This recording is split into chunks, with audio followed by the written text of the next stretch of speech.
of words about the big picture is what Michael and Sam asked me to touch on. And I guess are a little reminder of why all of this matters. And I know a lot of you have seen a lot of the reports on why it matters, but I'm going to touch on three that have just either are coming out to this month, have come out this month, or are yet to come out. And these three reports, one is a scenarios visioning from the World Business Council on Sustainable Development, their vision for 2050, which just came out 2 weeks ago, launched in India. The findings of a study of UNEP, of the United Nations Environment Program's Finance Initiative, and the World Business Council evaluation study involving company managers and investment managers from around the world. And a recent study just done in January on current trends in SRI and impact investing and investor attitudes there, as stated by their investment advisors on the uptake of SRI and impact investing. And I thought this would illustrate then how the ET index model is addressing some of the gaps that some of these studies have pointed to. So the first study that I'll mention is the World Business Council's vision for 2050, and this study sort of took scenarios modeling and really picked one scenario. What do we want? What is the future that we want that is feasible? It's not sort of a blue sky and unrealistic picture. And then what are the must-haves? What do we need to do now to get there? This had been previously unclear, and I'm just going to talk to a couple of the must-haves that are outlined in this report, because 6 out of the 7 must-haves have to do with carbon, and I think this your index really addresses some of these things. So one of them is incorporating the cost, a must-have to get on track to sustainability by 2050. Must-have is incorporating the cost of externalities, starting with carbon, but also including ecosystem services and water. Doubling of the agricultural output without increasing the amount of land or water used. Halting deforestation and increased yields from planted forests. Halving carbon emissions worldwide by 2050, and with greenhouse gases estimated to peak around 2020 in line with the IEA's Blue Map scenario. And this would require a shift to low carbon energy systems and highly improved demand side energy efficiency, providing universal access to low carbon mobility, and finally delivering 4-fold to 10-fold improvement in the use of efficiency and use of resources and materials. So all of these, 6 out of 7 of these items have directly to do with carbon, and so every model really must work, I think is the message here. Another study that I think highlighted some gaps that perhaps the environmental tracking index model addresses is a study that brought together company managers, so those that are providing the disclosure, those that are providing the information to their auditors and to the public, together with investment managers that are trying to make sense of this information and understand, as your index is doing, how do we choose between what company is more sustainable or better managing their carbon. And we brought these companies together in this study to really understand what is the barrier. Companies say that they're disclosing, that they're providing the information, and the investment community says that it's not enough, and it's not digestible, and it's not in a format that addresses their needs for investment decision making. So these were some of the gaps that were highlighted. And out of that, the findings were that one of the problems there is because company managers and investment managers, when you brought them together, were not agreeing on what was material to that company. So what were the really critical business issues for that company? What sustainability issues were critical for the long-term sustainability of that company? Environmental sustainability, economic sustainability as well. And a lot of the time, companies had a different idea about how these issues were material than investment managers. So that was one. It'd be interesting to hear too, sort of on your views on these companies that are listed here. Is carbon material to all of them? I think that would be a really interesting aspect to look at.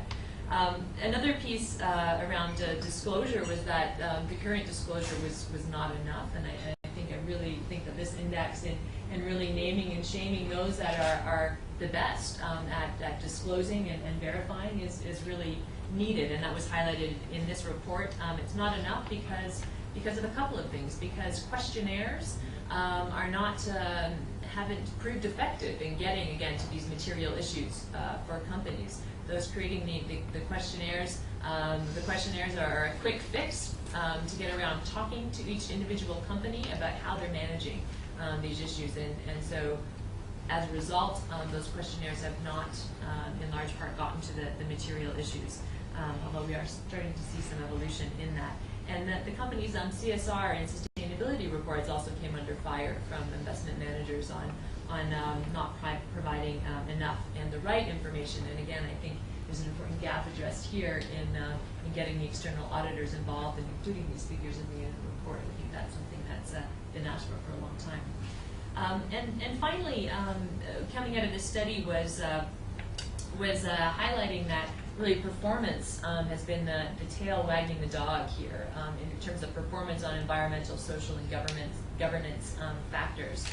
And that in reporting and disclosing and looking at the performance of all of these indicators, we've forgotten by and large to ask the question why.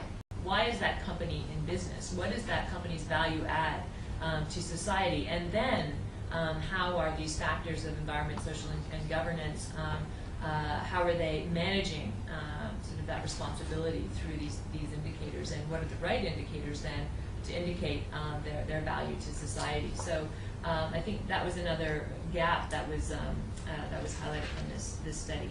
And finally, the impact investing study on investor attitudes. How are investors sort of seeing the movement of SRI investing and the tools and products that are out there for investors today who are interested in promoting the right companies and direct investing in addressing societal issues.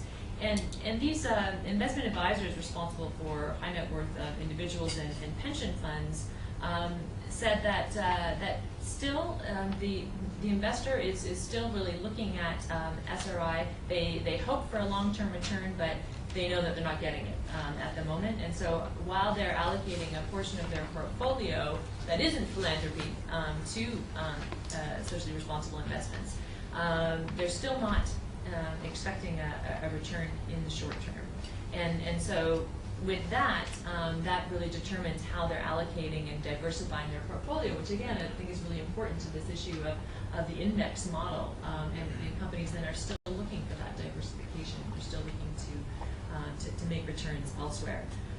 And so another interesting thing that came out of this study was around impact investing, again around the issue of diversification, was some new thinking around how to have impact on these issues, how to have impact on the issue of climate change through investments. And it was felt by those that have been in the business quite a while and trying to make it work that in investing only in one area around carbon and climate change, and investing in only one area, it's not enough. There needs to be diversification there as well in the investment portfolio. If we're really going to have an impact on climate change, then everything needs to work. I think, as you pointed out in your presentations, with sort of the systemic issue here, that this is one part of a lot of things that need to work, and the investment portfolio has to address all of them in order to have the impact that we're looking for.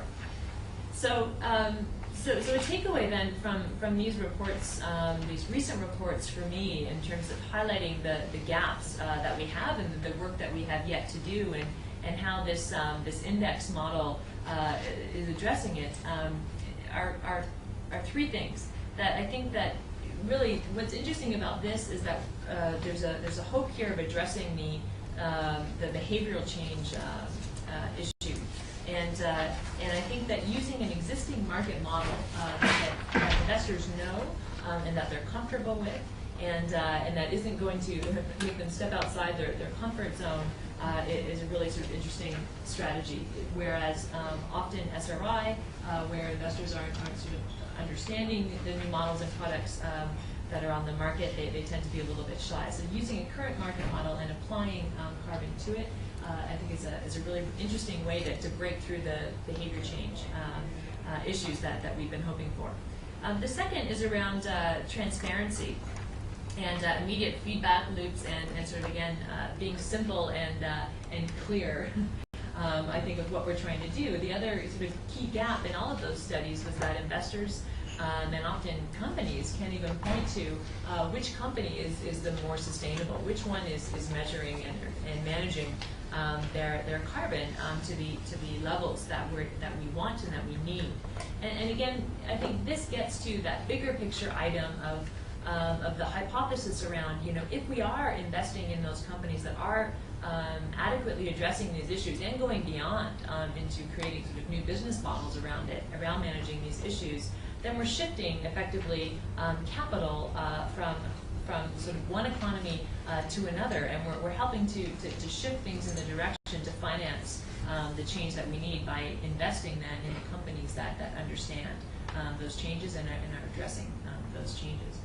And the third then is again the systemic model and really the opportunity to achieve systemic impact here by really sort of trying to get up the share price. And again, sort of your analogy and your cliches, you said money talks. I think we've really seen that time and again, that companies want to be recognized. They want those companies that feel that they're managing these issues want to be rewarded in their stock price. And investors want to be rewarded by sort of understanding the movement here to these new markets. So I think that really has the opportunity to have a systemic, lasting, and resilient change that we're looking for here. And finally, just 3 points that I wanted to leave with you as perhaps a couple of areas to help this model along. And one around behavior change. One of the things that I think we've seen on what has broken through in a mainstream way. One of them has been sort of UNEP's PRI, the Principles for Responsible Investment, and perhaps sort of a third party that could perhaps endorse the model and help with the selling it around the world, I guess. The UN, UNEP and the PRI have poured a lot of investment into educating the investment community around the world, and they've seen a lot of reward for that. So I think that just as a model, that seems to have worked in terms of introducing something new to have sort of lasting change. As you know, they were meant to come and speak today, and for whatever reason, relatively last minute-ish, pulled out. So we'll get to find out the full story. So perhaps a connection there. Yeah. And the other I think comment is around sort of the opportunity around you're addressing carbon first, but I think that we heard in the results of the reports that I mentioned that the world is also looking beyond carbon to ecosystem services and water, for example, and perhaps if this model can work and sort of this index model can work, perhaps it can also work for some of the other issue areas. So just to continue to look beyond carbon is as a challenge. And I think the final thing is shout about being global. I think this is incredible.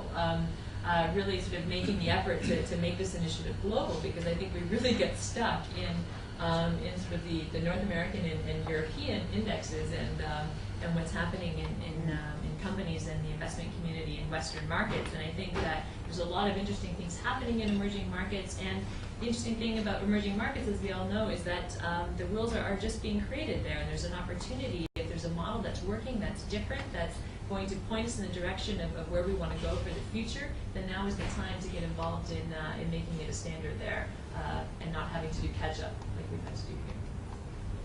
Thank you, Joe.